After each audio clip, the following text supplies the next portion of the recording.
السلام علیکم ورحمۃ اللہ وبرکاتہ۔ الحمد للہ نحمده ونستعینه ونستغفره ونؤمن به ونتوکل علیہ ونعوذ باللہ من شرور انفسنا ومن سیئات اعمالنا ونعوذ باللہ من شرور انفسنا ومن سیئات اعمالنا ونعوذ باللہ من شرور انفسنا ومن سیئات اعمالنا من يهده الله فلا مضل له ومن يضلله فلا هادي له ونشهد أن لا إله إلا الله وحده لا شريك له ونشهد أن سيدنا ومولانا محمدا عبده ورسوله صلى الله عليه وعلى آله وأصحابه وبارك وسلم تسليما كثيرا كثيرا أما بعد فأعوذ بالله من الشيطان الرجيم بسم الله الرحمن الرحيم يا أيها الذين آمنوا اتقوا الله وكونوا مع الصادقين صدق الله العظيم۔ قابل احترام بھائیوں، دوستو، بزرگوں، ہر وہ کام جو حضور صلی اللہ علیہ وسلم کی سنت کے مطابق ہو اسے اللہ قبول کرتا ہے، اور جس کام میں حضور صلی اللہ علیہ وسلم کا طریقہ نہ ہو، چاہے وہ نماز پڑھے، ظہر کی نماز 2 رکعت پڑھ لے، عصر کی نماز 3 رکعت پڑھ لے، جو حضور کے سنت کے مطابق نہیں ہے وہ چیز اللہ کے یہاں قابل قبول نہیں ہے۔ ان تطیعوہ تہتدوا، یہ قرآن میں کہا گیا ہے کہ اسے حضور کی اطاعت کرو گے تو کامیابی تک پہنچ جاؤ گے، سیدھا سیدھا حساب ہے۔ اس لیے اپنے عملوں کو ہم قبول کریں، ایک ہے عمل کرنا اور ایک ہے اس کو قبول کرانا، ایک ہے گشت کرنا اور ایک ہے گشت کو قبول کرانا، ایک ہے چلہ دینا اور ایک ہے چلے کو قبول کرانا، ایک ہے بیان کرنا اور ایک ہے بیان کو قبول کرانا، دونوں میں فرق ہے۔ اور قبول اللہ کس کا کرتا ہے؟ صرف ایک اصول اللہ کا ہے، انما یتقبل اللہ من المتقین، یہ اصول ہے، اس کے علاوہ کوئی اور اصول قرآن میں نہیں ہے۔ ہم تقوی والوں کا قبول کرتے ہیں، جو متقی ہوگا اس کا قبول کریں گے، باقی کسی کا یہ قبول نہیں کریں گے۔ اس لیے دل کی اللہ نے 2 قسمیں رکھی ہیں، ایک قلب سلیم اور ایک قلب سقیم۔ سلیم دل، سلامتی والا دل اسے کہتے ہیں جس دل کے اندر کسی کے بارے میں کوئی بدگمانی نہیں، کوئی حسد نہیں، کوئی زبان پر غیبت نہیں، کسی کے بارے میں کچھ نہیں، دل پاک صاف، اسے کہتے ہیں قلب سلیم۔ اور قلب سقیم اسے کہتے ہیں کہ جس دل کے اندر حسد بھرا ہوا ہو،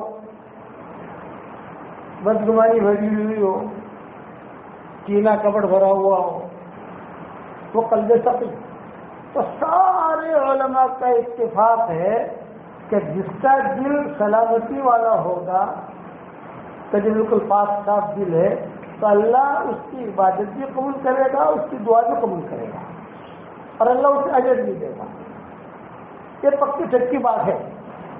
یہ مسئلہ ایسا ہے کہ اس میں عرب عجم سب علماء متفق ہیں۔ اور قلب سقیم جس دل میں کچرا بھرا ہوا ہے، اور کچرا اب ہم جانتے ہیں ہمارے یہاں تو کچرے زیادہ ہوتے ہیں، کسی کے بارے میں بدگمان بن گیا، کسی کے بارے میں حسد کر لیا، کسی کو برا بھلا کہہ دیا، یہ قلب سقیم، تو اس کی عبادت قبول نہیں ہوگی، نیکیاں ملیں گی۔ نیکیاں ملنا الگ چیز ہے، عبادت قبول ہونا الگ چیز ہے۔ ہم نے مغرب کی نماز پڑھی، مغرب کی نماز پڑھنے کے اندر ہمارے دل میں کسی کے بارے میں کچھ مسئلہ ہے، تو فرشتہ کیا لکھے گا کہ اس کی نماز ہوگی، فرض ادا کر لیا اس نے، لیکن اللہ کہیں گے میں قبول نہیں کروں گا، نہ نماز قبول نہ دعا قبول. ہاں نیکیاں ملے گی. ہماری شریعت میں دو باتیں ہیں بہت اہم. ایک تو نیکیاں کرنا اور دوسرا ہے کہ نیکیاں قبول کرانا. دونوں میں فرق ہے. نیکیاں کمانا یہ ہماری شریعت میں بہت آسان ہے اور نیکیاں قبول کرانا یہ ہماری شریعت میں بہت مشکل ہے. بہت مشکل. اسی لیے حضرت عمر روتے تھے لا لیا ولا علیہ. الگ اتنا بڑا آدمی حضرت عمر کہ ان کے دل میں باتیں آتی تھی. امام سیوطی رحمۃ اللہ علیہ نے 65 جگہ لکھی ہے قرآن اور حدیث کے. اس میں کہ حضرت عمر کے دل کے اندر بات آئی اور قرآن کی آیتیں نازل ہوئی. اتنا تعلق تھا قرآن سے حضرت عمر کو. چلیے کہ ڈرتے تھے لا لیا ولا علیہ لا لیا ولا علیہ. اپنے انتقال پر کہہ رہے تھے حضرت عمر کہ لا لیا ولا علیہ. عبداللہ بن عباس نے پوچھا, حضرت علی نے پوچھا. روایت میں لکھا ہے کہ حضرت علی اپنے دونوں صاحبزادوں کے ساتھ عیادت کے لیے آئے. یہ سکرات میں تھے حضرت عمر, عیادت کے لیے آئے. تو ظاہر بات ہے دو صاحبزادے ان کا بھی مقام ہے اور حضرت علی کا بھی مقام ہے. حضرت عمر ان کو دیکھ کر, تینوں کو دیکھ کر حضرت عمر رونے لگے. تو تینوں اہل بیت ہیں. تو حضرت علی نے پوچھا کہ امیر المومنین کیوں رو رہے ہو وہاں؟ تو حضرت عمر نے جواب دیا, یہ فرمایا کہ اے علی, اے حسن, اے حسین, میں موت کے ڈر کی وجہ سے نہیں رو رہا ہوں. موت کے بعد کے جو منزل آنے والی ہے اس میں میرا کیا ہوگا مجھے پتا نہیں ہے, میں اس لیے رو رہا ہوں. اس پر حضرت علی روئے. اتنا بڑا آدمی اتنا کام کیا, یعنی حضرت عمر نے کام کتنا کیا, کتنے معتمد حضور صلی اللہ علیہ وسلم کے. کہ کئی مرتبہ کئی چیزیں ایسی آتی تھی, حضور صلی اللہ علیہ وسلم بیٹھے ہوتے تھے, کوئی مسئلہ ہوتا تھا, کوئی مسئلے کا حل نکلتا نہیں تھا, حضرت عمر اپنی رائے دیتے تھے اور سمجھ میں نہیں آتی تھی وہ رائے, لیکن آیا تو ان کے رائے کے مطابق نازل ہو جاتی تھی. جب اس کی عائشہ ہوا, عائشہ رضی اللہ تعالیٰ عنہ کی تہمت کا جب قصہ ہوا, بہت لمبا قصہ ہے.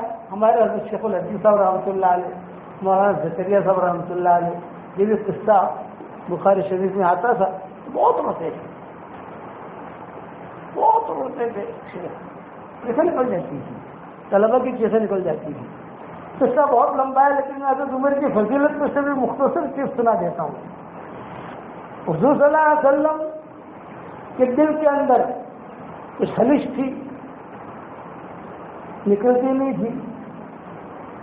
آسمان خاموش, مدینہ منورہ میں عجیب عجیب باتیں ہو رہی ہیں. حضرت عائشہ پریشان.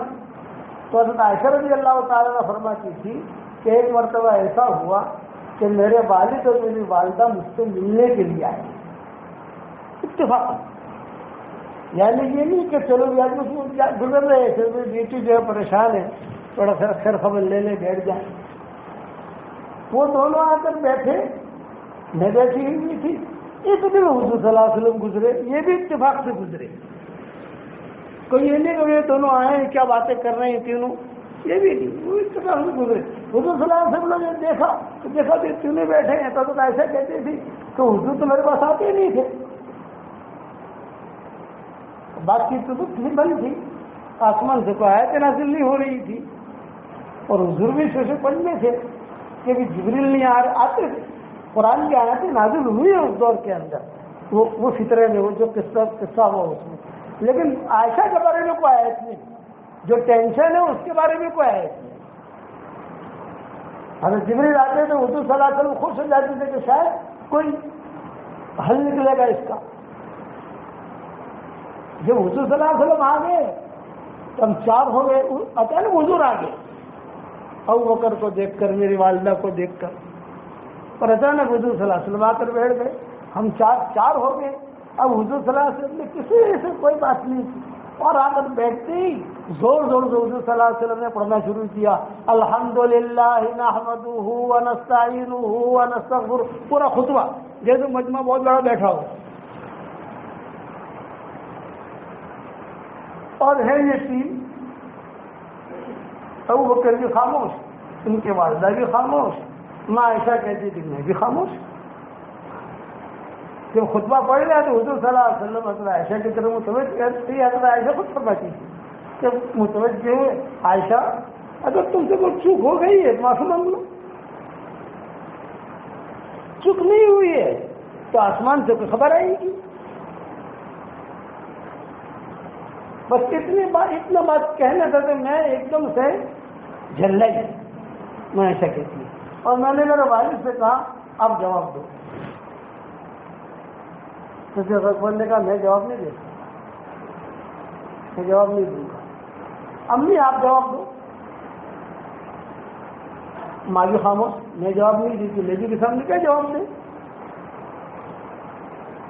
حضرت عائشہ رضی اللہ تعالیٰ نے فرماتی تھی کہ مجھ پر اتنا بوجھ پڑا اور میں ایسی ہو گئی کہ میں ایک دم سے اٹھی اور میں اٹھ کر جو ہے میرا دامن یہ جھٹکا زور سے، اور میرا کمرہ اسی کمرے میں میرا بستر بچھا ہوا تھا، دفے کی طرف منہ کر کے میں سو گئی، میں لیٹ گئی اور ایک جملہ کہا میرے بارے میں میرا اللہ جواب دے گا، بھی تم جواب نہیں دیتے، تم جواب نہیں دیتے، میرا اللہ جواب دے گا۔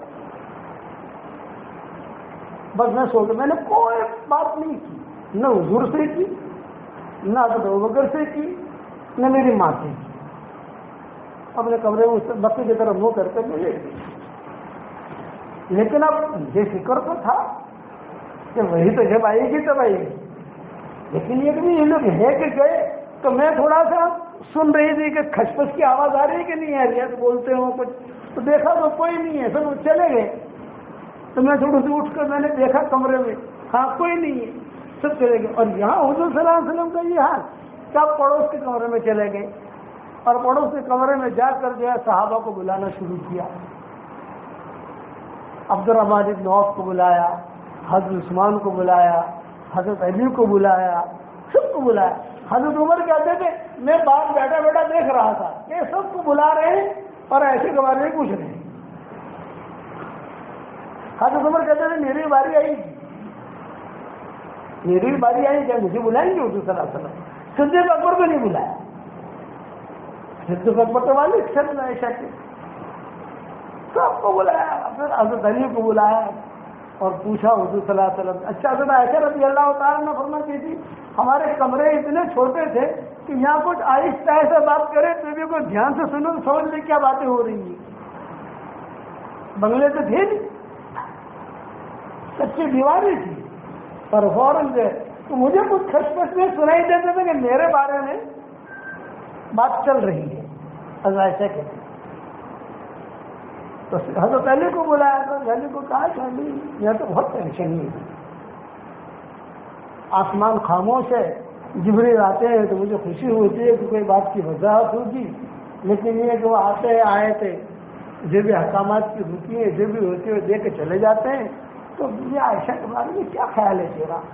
حضرت علی سے تو حضرت علی نے حضور صلی اللہ علیہ وسلم سے کہا کہ حضرت آپ اتنے ٹینشن کیوں لیتے ہیں، یہ غیر ضروری ٹینشن ہے، اور آپ کو اتنا زیادہ فکر عائشہ کے بارے میں، آپ اتنا فکر کیوں کریں؟ مدینہ میں عائشہ بہت ہیں، یہ حضرت علی نے کہا۔ میں سن گئی کہ مدینہ میں عائشہ بہت ہیں، اور ایک رائے دیتا ہوں حضرت، اگر آپ کو پوری تحقیق کرنی ہے تو آپ جو ہے نا بریرہ کو بلا کر پوچھ لیجیے، وہ جو کہے وہ پکی بات۔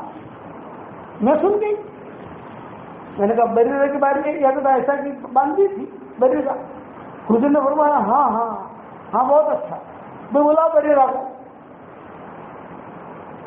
اب ہم بریرہ حضرت عمر کہتے ہیں میں دیکھ رہا ہوں وہاں بیٹھا بیٹھا، وہ جا رہا ہے وہ آ رہا ہے وہ جا رہا ہے، سب سے بہترین جواب حضرت عثمان نے دیا تھا۔ یہ تو تفصیل کا تو وقت ہے نہیں، مجھے تو حضرت عمر کا کہ فضیلت بیان کرنی ہے۔ اب حضرت بریرہ آئی تو حضور صلی اللہ علیہ وسلم نے سب سے پہلے جواب پوچھا بریرہ مجھے پہچانتی ہو؟ ہاں ہاں آپ اللہ کے نبی ہیں، آپ اللہ کے نبی ہیں، میں جو پوچھوں گا سچ سچ بتاؤ گی؟ ہاں جھوٹا تو سوال ہی نہیں ہے، پوچھیے، بتاؤ عائشہ کے بارے میں کیا خیال ہے؟ حضرت عائشہ کہتی تھی میں سن رہی ہوں تو یہ میری باندھی ہے. تو حضرت بریرہ نے کہا کہ یہ طاہرہ پاک عورت ہے، ذکیہ سمجھدار ہے اور بہت دیندار ہے، صالحہ، ساری کی ساری اچھائیاں اس کے اندر موجود ہیں، کوئی برائی نہیں ہے. تب اسے پتا پھر بھی کوئی چیز دیکھی ہو تم نے اشارتاً کنایتاً. تو حضرت بریرہ نے کہا کہ ہاں حضرت سب کچھ اچھائیاں ہے لیکن ایک قصور ہے، ایک قصور. جب ایک قصور کا جملہ کہا تو ادھر یوں کیا کہتی کیا قصور ہے، کیا بات بتاؤ تو کیا قصور ہے.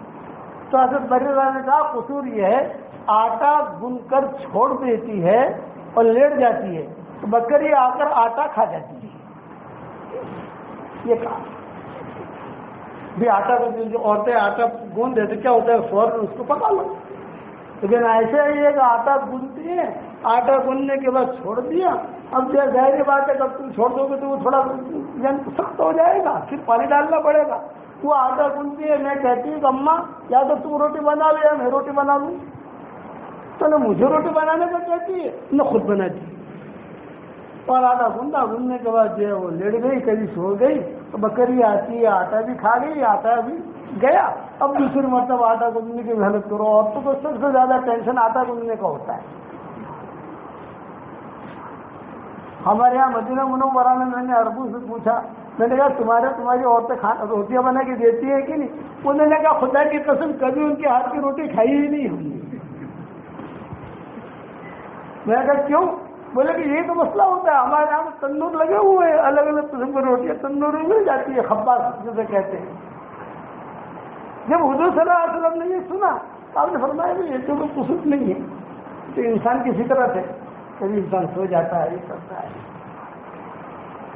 حضرت دیکھو میں کئی لوگوں کو حضرت الرحمن بن عوف نے کیا کہا، حضرت عثمان نے کیا کہا، سب اسی لیے اخیر تک حضرت عائشہ علی سے ناراض تھی. بعد میں جو ہے وہ آپس میں تم نے یہ کیوں کہا کہ مدینہ میں عائشہ بہت ہے؟ اب تو قرآن کی آیتیں نازل ہو گئی، بات ختم ہو گئی. لیکن پھر حضرت علی نے معافی مانگی تو میرے دل میں کوئی بات نہیں تھی، حضور بہت ٹینشن میں تھے، ان کا ٹینشن کیسے دور کروں؟ میں چاہتا تھا کسی طریقے سے حضور ٹینشن فری ہو جائے. اب آخر میں جو ہے حضرت عمر کو بلایا حضور صلی اللہ علیہ وسلم. یہ آخر میں حضرت عمر کہتے تھے سب سے آخر میں میری باری آئی اور مجھے اپنی تعمیر انتظار میں رہے کہ حضور بلانے میں ڈٹ کر بات کروں. میں بولا عمر کو بلاؤ. اب حضرت عمر آئے. حضرت عمر نے بیٹھتے ہی حضور صلی اللہ علیہ وسلم سے کہا کہ حضرت آپ نے مجھے بلایا ہے عائشہ کے سلسلے میں؟ آپ نے فرمایا ہاں اسی مسئلے میں. حضرت میں بات کروں گا لیکن دروازہ بند کروا دیجیے، یعنی میں آواز کبھی تیز ہو جائے گی. اچھا بھی دروازہ بند کرو، کوئی سنے نہیں میری بات. میں ایسے کرتے تھے، میں تو سنتی ہی تھی. آخر تک ان کا احترام کیا. جب حضرت عمر کا انتقال کا وقت آیا تو حضرت عائشہ کے پاس عبداللہ ابن عمر گئے کہ میرے والد کا انتقال ہو رہا ہے، ان کو کہاں دفن کریں؟ ابا کی تمنا یہاں دفن ہونے کی. حضرت عائشہ نے فوراً اجازت دی کہ ہوا احق، اس کا احسان ہے مجھ پر. جگہ تو حضرت عائشہ کی تھی نا، کمرہ تو حضرت عائشہ کا تھا، وہ تو نہیں تھی، ان کی تحویل میں تھا کمرہ وہ سارا کے سارا. حضور صلی اللہ علیہ وسلم سے اور صدیق اکبر سے وہاں قبر ان دونوں کی تھی. اب حضرت عمر نے حضور صلی اللہ علیہ وسلم سے کہا کہ حضرت میں ایک بات کرنا چاہتا ہوں آپ سے. بولو. یہ میں نے کہا عائشہ کے ساتھ نکاح آپ نے کیا ہے یا آسمانوں سے ہوا ہے؟ یہ حضرت عمر نے سوال کیا. نے فرمایا آسمانوں سے ہوا ہے. اور حضرت آپ نے ہمیں کئی مرتبہ یہ حدیث بیان کی کہ میں بیٹھا ہوا تو میں نے خواب دیکھا کہ جبریل آسمان سے آئے اور خواب میں جو ایک کشت لائے، اس کے اندر جو ایک دلہن بیٹھی ہوئی ہے اور میں نے گھونگھٹ اٹھایا تو عائشہ تم تھی. آپ نے کتنی مرتبہ ہمیں کہا ہے مسجد کے اندر؟ ہاں یہ بھی کہا ہے. تو فرمایا کہ حضرت اللہ نے آپ کا نکاح پڑھوایا اور آسمانوں پر نکاح ہوا حضرت عائشہ سے، اور آپ نے کئی مرتبہ کہا کہ عائشہ تم تھی، اور باپ آسمانوں سے جو ہے تمہارا چہرہ بنا کر یعنی میرے سامنے آتا تھا، تو کیا حضرت مجھے اتنا بتائیے کہ اللہ تعالیٰ آپ کے لیے تو غلط عورت پسند کرے گا؟ آپ کے ذات تو وہ ذات ہے کہ آپ پر مچھر بھی نہیں بیٹھ سکتا، آپ کا سایہ جو ہوتا ہے نا، سایہ حضور کا، اس کے اوپر کسی کافر کا پاؤں نہیں پڑ سکتا۔ سایہ ہر آدمی کا سایہ ہوتا ہے، تو آپ کے حرم میں کوئی غلط عورت آئے گی؟ اس کو خاموش۔ پھر حضرت عمر کہتے ہیں مجھے ایک دم سے جوش آیا، اور میں نے جوش میں کہا سبحانک ھذا بہتان عظیم، اللہ پاک ہے، یہ سخت بہتان ہے عائشہ پر، اور اتنا زور سے کہا حضور بھی ہی گئی، ھذا بہتان عظیم۔ میں عائشہ کہتی تھی کہ میں بھی ہوں، بس اتنا جملہ حضرت عمر نے کہا اور حضور جو ہے ایک دم سے خاموش ہو گئے۔ تھوڑی دیر کے بعد حضرت عائشہ کی برات کی آیتیں نازل ہو گئی، اور یہی جملہ جو حضرت عمر کی زبان سے نکلا ہے اللہ نے قرآن میں نازل کر دیا۔ ھذا بہتان عظیم، سبحانک ھذا بہتان عظیم۔ پھر برات کی آیتیں نازل ہو گئی، پھر ہو گیا، پھر حضور صلی اللہ علیہ وسلم آئے، اور حضرت ابوبکر بھی آ گئے، اور ان کی والدہ بھی آ گئی، اور صدیق اکبر نے کہا کہ عائشہ کھڑے ہو جاؤ اور حضور کا شکریہ ادا کرو۔ حضرت عائشہ نے کہا نہیں، میں حضور کا شکریہ کیوں ادا کروں، میرے اللہ کا شکر ادا کروں گی، اس نے مجھے بری کیا ہے۔ یہ مقام تھا کہ حضرت عمر کا، اور درجہ کتنا تھا، لا لیا ولا علیہ، لا لیا ولا علیہ، لا لیا ولا علیہ۔ تو ہم کام کریں، چاہے مدرسے کا کام ہو، چاہے خانقاہ کا کام ہو، چاہے دعوت و تبلیغ کا کام ہو، ہم اپنے آپ پر نظر ضرور رکھیں کہ میں صحیح چل رہا ہوں کہ نہیں چل رہا۔ کبھی ایسا نہ ہوگا عشر کا میدان میں خالی ہاتھ کھڑا ہو جائے آدمی۔ ٹورنٹو میں ہمارا سفر ہوا تھا، کینیڈا میں میرا مولانا ابراہیم صاحب کا، جب مرکز ایک ہی تھا، تو ٹورنٹو کینیڈا کے اندر، تو وہاں جیسا مغرب کے بعد عام بیان ہوتا ہے، وہاں جو ہے اس وقت میں عصر کے بعد عام بیان ہوتا تھا، وہ راتیں چھوٹی راتیں لمبی موسم کے اعتبار سے، عصر بعد حضرت مولانا کا بیان تھا، مولانا ابراہیم صاحب کا، اور ہم دونوں جو ہے ساتھ میں کمرے سے بیان کے لیے اسٹیج پر جا رہے تھے۔ تو میں نے مولانا سے کہا کہ مولانا ماشاءاللہ مجموعہ بہت ہے، اور ٹورنٹو جو ہے لیکن مونٹریال سے بھی لوگ آئے ہیں، ایک دوسرا شہر ہے کینیڈا کا، تو جو ہے وہاں دوسرے شہر کینیڈا جو بہت بڑا ہے، سب جگہ سے ساتھی پہنچے الحمدللہ، اور مجمع اچھا ہے۔ تو وہاں غیر کو کھڑے رہے اور میری طرف دیکھا ہوں میں نے، یہ کہا بھائی مولوی ڈر بہت لگتا ہے، یوں سب مجھے کہا تھا۔ جب مرکز سب اسٹیج تھے، شورا عمارت میں ہوا نہیں تھا اس وقت میں، ہمارے والد صاحب بھی زندہ تھے اس وقت میں، اللہ ان کے قبروں کو روشن کرے، عافیت دیتا ہے، اور جو زندہ ہے اللہ ان کی عمر میں برکت دے، عافیت دیتا ہے۔ میں نے کہا کیوں ڈر لگتا ہے حضرت؟ پھر مولانا نے اس وقت میں قرآن کی آیت پڑھی جو اب تک میں نے میرے قرآن جو پڑھتا ہوں اس میں نے نشانی کی ہے، وَبَدَا لَهُم مِّنَ اللَّهِ مَا لَمْ يَكُونُوا يَحْتَسِبُونَ، یہ مولانا نے سب پڑھی، وَبَدَا لَهُم مِّنَ اللَّهِ مَا لَمْ يَكُونُوا يَحْتَسِبُونَ۔ حشر کے میدان میں کچھ لوگ ایسے ہوں گے جو اللہ کے سامنے آئیں گے، وہ سمجھیں گے کہ میں بہت کام کر کے آیا ہوں، اور وہاں تو الٹا نکلا۔ یہ ڈر یہ لگتا ہے کام ہم بہت کر رہے ہیں، کہیں وہاں حشر کے میدان کے اندر زیرو میں کھڑے نہ ہو جائے۔ تو میں نے مولانا سے کہا کہ حضرت یہ خوف یہی ایمان کی علامت ہے، یہ خوف یہی ایمان کی علامت ہے، اس لیے اپنے دلوں کو ہم سلیم رکھیں اور دین کا کام کریں تو قبول۔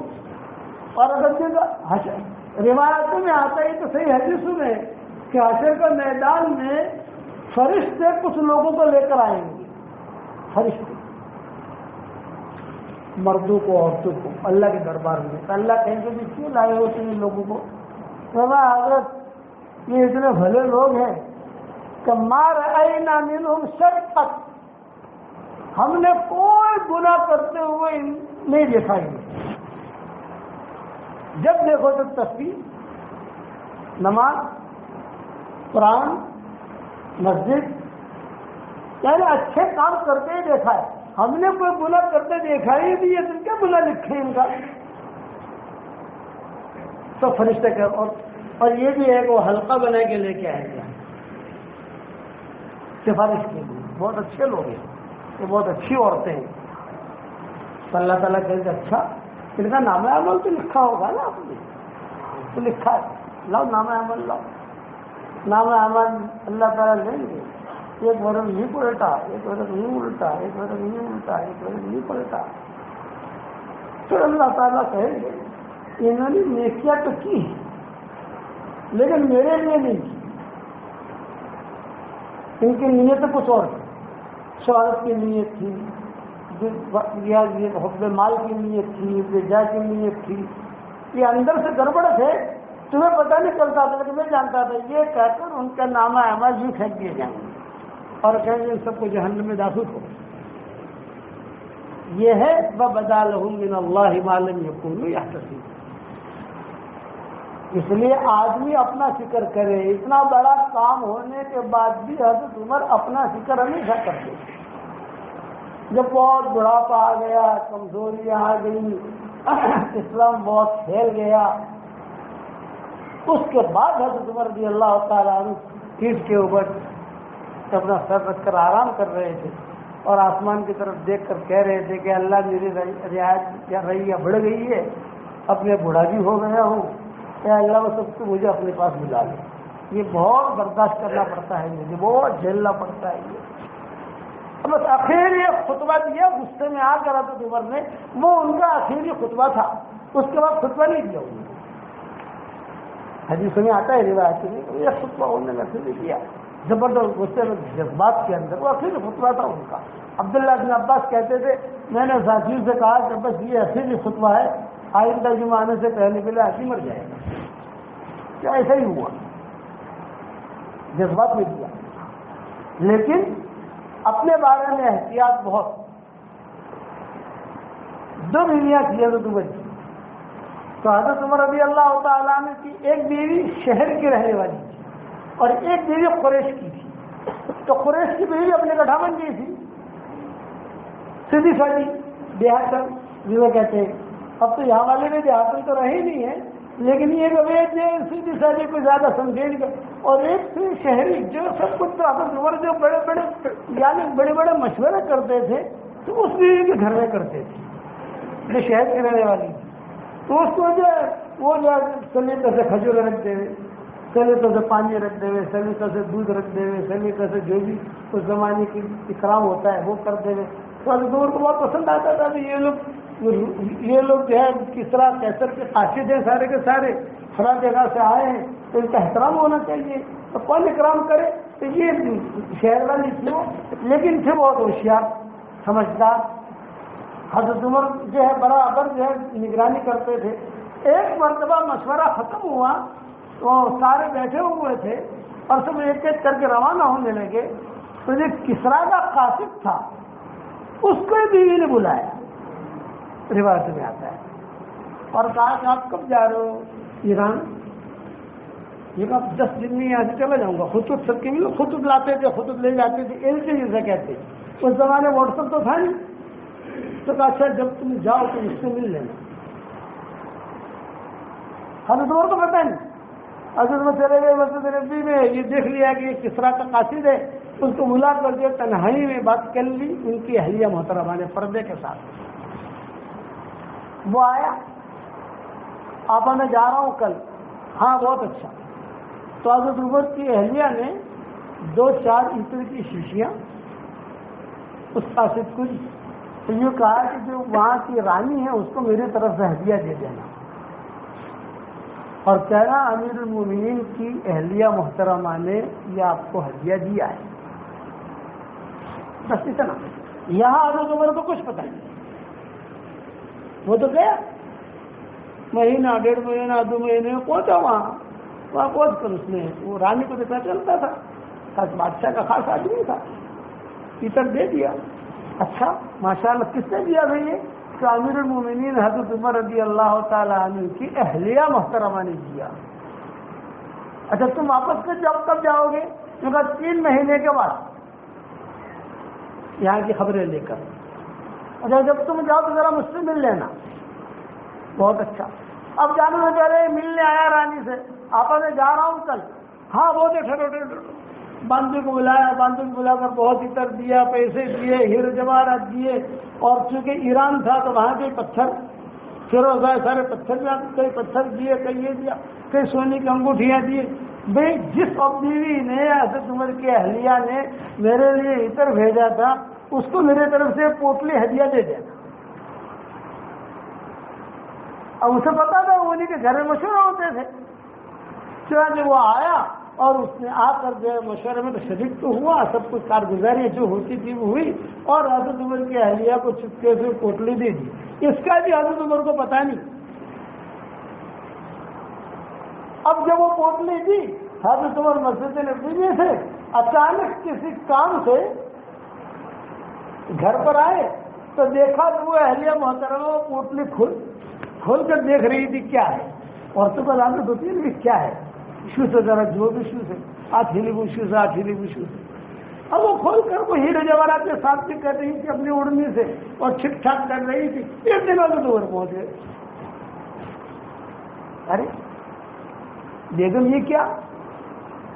تو انہوں نے کہا یہ مجھے ہدیہ ہے. اچھا آپ کو ہدیہ ہے، ماشاءاللہ بہت مبارک. لیکن تو بہت قیمتی ہدیہ ہے. سونے کی انگوٹھیاں ہیں، دینار ہیں، اشرفیاں ہیں، درہم ہیں، سونے کے سکے ہیں، پھر یہ پتھر ہیں، بہت قیمتی. ہاں مجھے ہدیہ ہے. بار بار وہ ایک ہی بات کہہ رہی تھی، مجھے ہدیہ ہے. ہاں بھی آپ کو ہدیہ ہے. میں یہ کہتا مجھے ہدیہ ہے، آپ کو ہدیہ ہے، لیکن یہ تو بہت قیمتی، تم کیا کرو گی اس کا؟ تو وہ تو مشورہ کریں گے کہ مجھے ہدیہ ہے، میں دیکھوں کیا کرتی ہوں. تو حضرت عمر نے کہا نہیں ایسا کرو، مجھے تم وکیل بنا دو، میں بازار میں اسے بیچ دوں. اس لیے تم بیچنے جاؤ گے تو کوئی بھاؤ دے گا نہیں، میں بیچنے جاؤں گا تو میں بھاؤ برابر لوں گا بازار والوں سے، ایسے اس کے اچھے آئیں گے، میں جاؤں گا. ہاں ٹھیک ہے. اب وہ میرے خوش ہو گئی، چلو اتنے پر تو راضی ہو گئے کہ میں بیچوں. اب وہ بیچنے کے لیے گئے حضرت عمر، جس کر وہ پوٹلا بھی آ گیا، پیسے بھی آ گئے رکھے. پھر حضرت عمر نے کہا کہ آپ کو یہ ہدیہ کیوں آیا؟ یعنی کسرا کی بیوی نے آپ کو بھیجا تو آپ کا کوئی رشتہ ہے اس سے، کوئی تعلق؟ میں نے کوئی تعلق نہیں، آپ کی سہیلی ہے. سہیلی بھی نہیں، کوئی لین دین آپ کو اس سے نہ، تو آپ کو کیوں یہ ہدیہ بھیجا اس نے؟ تو اس کی بیوی نے کہا، حضرت عمر کی بیوی نے کہا کہ میں نے 2 درہم کا عطر بھیجا تھا، 2 درہم کا. تو اس نے جو جواب اچھا بس حضرت عمر بس میں سمجھ گیا، آخر تو سمجھ گیا. یعنی آپ نے اس کو ہدیہ بھیجا، 2 درہم کا عطر بھیجا، اور یہ سارا جواب اس نے ہر جزا الاحسان للہ احسان، تیرے سے میرے احسان کرو تو یہ آپ پر اس نے احسان کیا. لیکن ایک بات یاد رکھنا، آپ کو یہ جواب آیا ہے، یہ ہدیہ ملا ہے، کس لیے ملا ہے؟ کہ تم امیر المومنین کی بیوی ہو. امیر المومنین کی بیوی نے ہدیہ بھیجا تو پھر بادشاہ کی بیوی نے اس کا جواب دیا. بلال کی بیوی بھیجتی اگر 5 دینار کا بھی 100 دینار کا بھی عطر بھیجتی تو وہ تو پھینک دیتی. عمار کی بیوی بھیجتی، سلمان کی بیوی بھیجتی، کوئی احترام نہیں. لیکن تم امیر المؤمنین کی بیوی ہو، اس لیے آپ کے ساتھ یہ احسان کا معاملہ ہوا ہے. کتنے درہم کا عطر لیا تھا آپ نے؟ یہ کہا 2 درہم کا. یہ کہا 2 درہم نکال لو اس میں سے، یہ تو عمر نے کہا. تو ان کی بیوی نے کیا کہا؟ وَأَمَّا الْبَاقِي يَا أَمِيرَ الْمُؤْمِنِينَ، 2 درہم تو میں نکال لوں گی، لیکن باقی مال، حضرت عمر نے کہا باقی مال بیت المال میں، گھر میں نہیں. لیکن تم میری بیوی ہو اس لیے دیا ہے. اتنا احتیاط تھا حضرت عمر کے یہاں مالیات کی لائن کا. ہمارے والد صاحب رحمۃ اللہ علیہ فرماتے تھے کہ دعوت کے کام میں، مدارس کے کام میں، اور یہ جملہ تو بہت مرتبہ ہم نے سنا والد نظام الدین میں، ابا کہتے تھے کہ جہنم میں سب سے پہلے مشرکین نہیں جائیں گے، جہنم میں سب سے پہلے یہود نہیں جائیں گے، جہنم میں سب سے پہلے نصارہ نہیں جائیں گے، جہنم میں سب سے پہلے مجوسی نہیں جائیں گے، تو جہنم میں سب سے پہلے جائے گا کون؟ یہ بھی تو سوال۔ پھر فرماتے تھے جہنم میں سب سے پہلے وہ دین کے کام کرنے والے جائیں گے جن کی نیتوں میں خوف تھا۔ پھر بخاری شریف کی حدیث پڑھتے تھے، قاری، سخی، شہید، جس وقت امیر معاویہ بہت روئے، ابو ہریرہ بہت روئے، بولے تو قاری بھی ہے، سخی بھی ہے، شہید ہے، لیکن ختم ہو گیا معاملہ۔ نیت کیا تھی کہ لوگ مجھے سخی کہیں گے، نیت کیا تھی لوگ مجھے بہادر کہیں گے۔ اس لیے ہماری نیتوں کو آج ہم اپنی نیتوں کو صاف کریں۔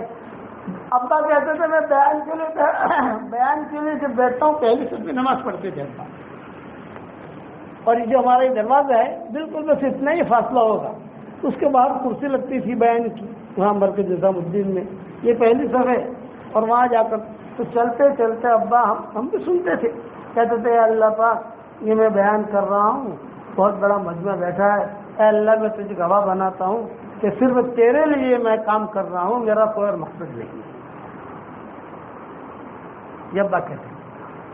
پھر حضرت جی رحمۃ اللہ علیہ، حضرت شیخ الحدیث صاحب رحمۃ اللہ علیہ سب رائے گنج کے اجتماع کے اندر بیٹھے ہوئے، ٹھنڈی کڑاکی کی پڑ رہی ہے، شیخ بیٹھے ہوئے، شیخ کا مقام تھا، شیخ کی وجہ سے ان کے خدام وغیرہ بھی تھے، حضرت جی کی وجہ سے ان کے ساتھی حضرت جی رحمۃ اللہ علیہ کے۔ تو ابا کہتے تھے کہ بھائی دیکھو رائے والوں، اور اس زمانے میں بڑے بڑے علماء وہاں کے جو پاکستان کے آتے تھے بیان کے اندر، اب تو وہ دور رہا نہیں کہ بڑے بڑے علماء تب نہیں آتے ہیں، لیکن اس دور میں جو بڑے بڑے مدارس کے علماء جو مولانا موسیٰ روحانی بازی ہوتے تھے، مولانا موسیٰ روحانی بازی لاہور میں، وہ ابا کے سامنے ایسا بچے کی طرح کے بیٹھتے تھے، میں نے اپنے آنکھوں سے دیکھا ان کو، اتنے بڑے آدمی سے کہ ان کا انتقال ہوا تو ان کی قبر سے 2 مہینے تک مشک کی خوشبو آئی ہے، 2 مہینے تک، اتنے بڑے آدمی تھے مولانا موسیٰ روحانی بازی۔ ابا چار بیٹھے ہوتے تھے، وہ نیچے بیٹھتے تھے، تو ابا کہتے تھے حضرت آپ یہاں، بولے حضرت میں رائے میں صرف آپ کا بیان سننے آتا ہوں، آج مغرب بعد آپ کا بیان ہے، میں سننے کے لیے آیا ہوں، بس اپنے پاؤں میں بیٹھنے کی مجھے اجازت دے دو۔ اتنے بڑے عالم تھے وہ موسیٰ روحانی بازی، ان کی کتابیں بہت مشہور ہے۔ تو ابا یہ کہتے تھے کہ دیکھو بھائی اللہ کے دین کا کام یہ بہت بڑا کام ہے، خاص طور پہ ہمارا دعوت کا کام یہ تو بہت بڑا کام ہے، بہت بڑا کام ہے جو اللہ نے بھی دیا ہے، لیکن ہم اس کو کیوں قدر نہیں کرتے کہ گھر کا کام ہے۔ کوئی بھی دین کا کام کریں اپنی نیت کو آدمی صاف ستھری رکھے۔ حضرت عمر کے قصے میں نے بیان کیے، آخر تک حضرت عمر ایک جملہ کہتے رہے، لا لیا ولا علیہ، لا لیا ولا علیہ۔ جب حضرت عمر کو 100% یقین ہو گیا کہ اب میری موت کا وقت قریب ہے، موت کے حد سن لی، وہ زخم ایسا تھا دودھ ڈالتے تھے تو دوسرے سوراخ سے دودھ نکل جاتا تھا، سکتی نہیں تھی کوئی چیز۔ تو بلایا اپنے بیٹے کو عبداللہ کی عمر کو، اور بلا کر کہا کہ بیٹا میں دنیا سے جا رہا ہوں، کچھ وصیت تجھے کر رہا ہوں، تو لکھ لے۔ چنانچہ عبداللہ ابن عمر نے لکھنا شروع کیا۔ ایک سب سے پہلے وصیت یہ کی، میں دنیا سے جا رہا ہوں اور 84,000 کا مقروض ہوں۔ اتنا بڑا کام کیا اور 84,000 کے مقروض بن کر مری حضرت عمر، 84,000 کا مقروض ہوں یہ حضرت عمر نے کہا، اور فلاں کا اتنا، فلاں کا اتنا، فلاں کا اتنا، فلاں کا اتنا، فلاں کا اتنا، فلاں کا اتنا لکھوایا۔ اتنا یاد تھا حضرت عمر کو کہ اتنا ذہن حاضر تھا، سکرات میں حضرت عمر کا۔ ابا نے لکھ دیا، بس میرا قرضہ چکانے کی ذمہ داری تیری ہے، فلاں زمین بیچ دینا، وہ زمین سے جو پیسہ آئے وہ پیسے سے قرضہ ادا کر دینا۔ ایک وصیت کی۔ دوسری وصیت یہ کی کہ بیٹا دیکھ، میری خواہش ہے کہ میری قبر یہاں بنے، صدیق اکبر حضور صلی اللہ علیہ وسلم کے پاس، لیکن میں کس کو کہوں؟ شرم آتی ہے، میں کیسے کہوں؟ میں فیصلہ تو نہیں کر سکتا۔ تو تم جاؤ حضرت عائشہ کے پاس، میرا سلام کہو اور اجازت مانگو، اجازت دے تو دفن کرنا ہے، اجازت نہ دے بقی میں لے جانا۔ یہ بھی وصیت کی حضرت عمر نے۔ حضرت عبداللہ ابن عمر آئے، حضرت عائشہ کا کمرہ ایسا تھا کہ اس کے 3 پردے تھے۔ حضرت عائشہ کے کمرے میں جانا ہوتے، ایک تو بالکل باہر کا پردہ، پھر اس کے بعد اندر ایک اور پردہ، پھر اس کے بعد اندر ایک اور پردہ۔ تو کسی آدمی کو جانے کی ہمت نہیں ہوتی تھی، لیکن کوئی خاص کام ہو، کوئی مشورہ کرنا ہو تو باندھی جو کھڑی رہتی تھی اس سے کہا جاتا تھا پہلے ہی پردے پر کہ عبداللہ بن عمر ملنے کے لیے آئے ہیں۔ تو ماں عائشہ جو ہے تھوڑا سا کوئی چیز بچھانے کی، پانی وغیرہ بچھونا، اکرام مہمان کا ہوتا ہے، تو کہا عبداللہ بن عمر آئے ہیں۔ حضرت عائشہ نے کہا کیا اب عمر کی خیر خبر میں بھی لے لوں، طبیعت خراب ہے ان کی، اجازت دے دی۔ عبداللہ بن عمر بیٹھ گئے، اس پردے کے پیچھے ماں عائشہ بیٹھ گئی۔ تو حضرت عائشہ نے کہا بشرنی اولادی، یہ جملہ کہا بشرنی اولادی، کہ آپ کے باپ کے بارے میں کچھ خوشخبری دو مجھے، کیا حال ہے؟ تو حضرت عبداللہ بن عمر نے کہا ہوا علی وشک الموت، بالکل موت کے قریب ہے وہ۔ اچھا، طبیعت بہت خراب ہو گئی؟ کہا امی کچھ پتہ نہیں، گھنٹہ 2 گھنٹہ 3 گھنٹہ وہ دنیا میں رہیں۔ تو پھر حضرت عائشہ نے کہا اللہ تعالیٰ اس کو جزائے خیر دے، اس نے بہت کام کیا، اس کے زمانے میں بہت دین پھیلا اور بہت ہی یعنی ہمارے مقام بھی تھا۔ جب حضرت عمر شہید ہوئے ہیں، انتقال ہو گیا، تو ام ایمن جو تھی وہ بہت روئی، اس کے مار کے ام ایمن بہت روئی۔ تو صحابہ نے کہا یہ مرنا تو سب کو، تم اتنا روتی کیوں؟ تو ام ایمن نے کہا عمر کے مرنے پر نہیں رو رہی ہوں، عمر کے مرنے سے اسلام کمزور ہو گیا، اس پر رو رہی ہوں، ہم کمزور ہو گئے۔ وہ تھا تب ایک مقام تھا ہمارا، لوگ ڈرتے تھے، عمر مر گیا اب ہم کمزور ہو گئے۔ تو عائشہ نے بھی کہا کہ اللہ تعالیٰ اس کے لیے ساری منزلیں آسان کرے۔ اچھا، اور کوئی کام ہے عبداللہ بن عمر کیوں آئے ہو؟ تو حضرت عبداللہ بن عمر نے کہا میرے والد نے درخواست کی ہے کہ ان کی قبر یہاں پر بنے، اجازت لینے آیا ہوں۔ بس اتنا جو سنا حضرت عائشہ نے، فسکتت عائشہ، خاموش ہو گئی حضرت عائشہ۔ جب خاموش ہو گئی کہ جواب نہیں دیا، تو عبداللہ بن عمر سمجھے کہ شاید ان کا ارادہ نہیں ہے۔ عبداللہ بن عمر نے کہا کہ امی میں چلوں؟ فرمایا نہیں بیٹھو۔ دیکھا ان کی ہمت ہوئی کہ شاید کوئی خوشخبری دے۔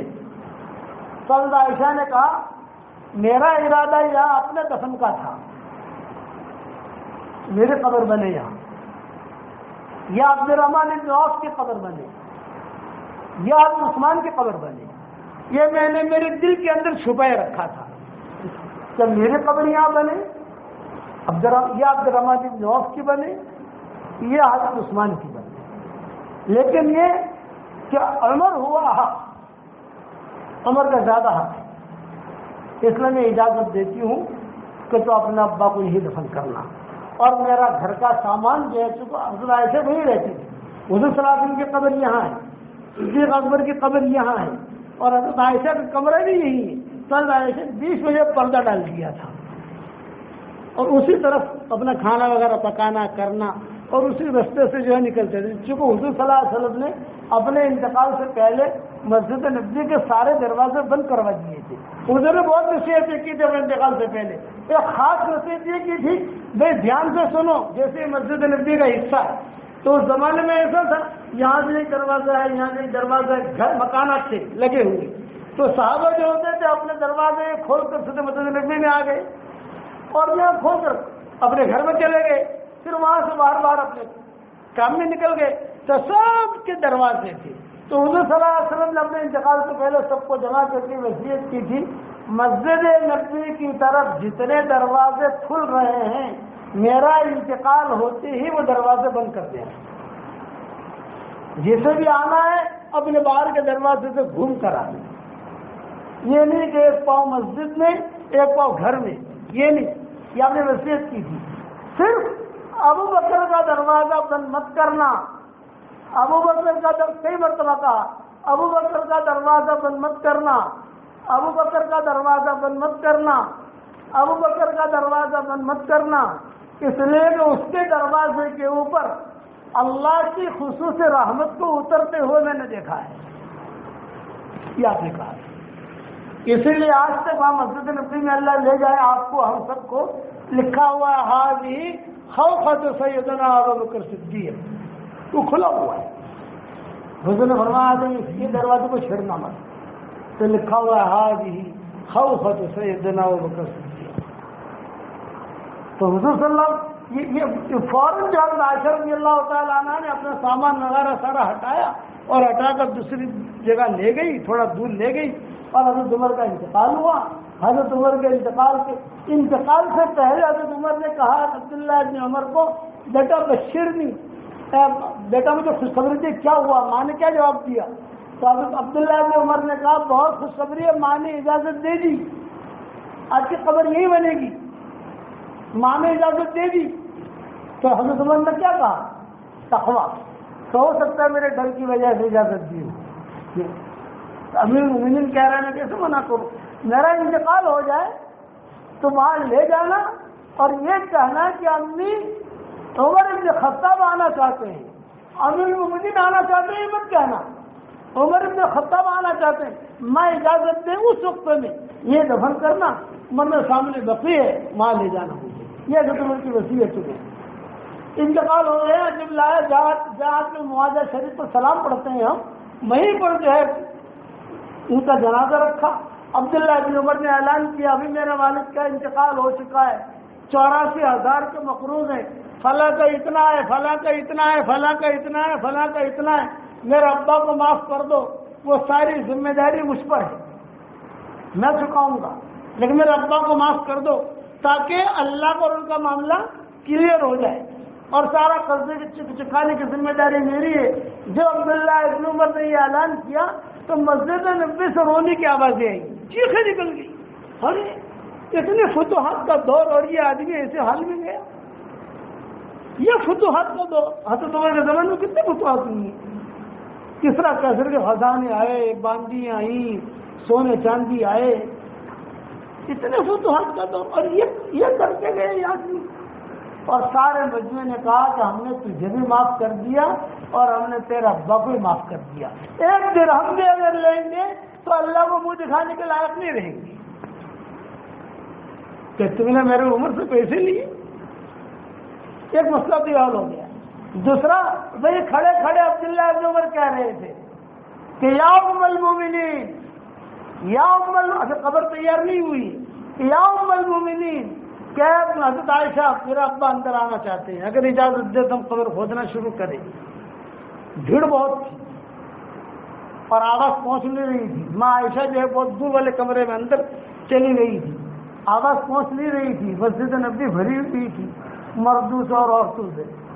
جب کوئی آواز نہیں آئی تو سیرت کی کتابوں میں، تاریخ کی کتابوں میں یہ لکھا ہے قبر مبارک سے آواز آئی اہلا وسہلا یا عمر ابن الخطاب، آ جاؤ. دونوں چیزیں لکھی ہیں.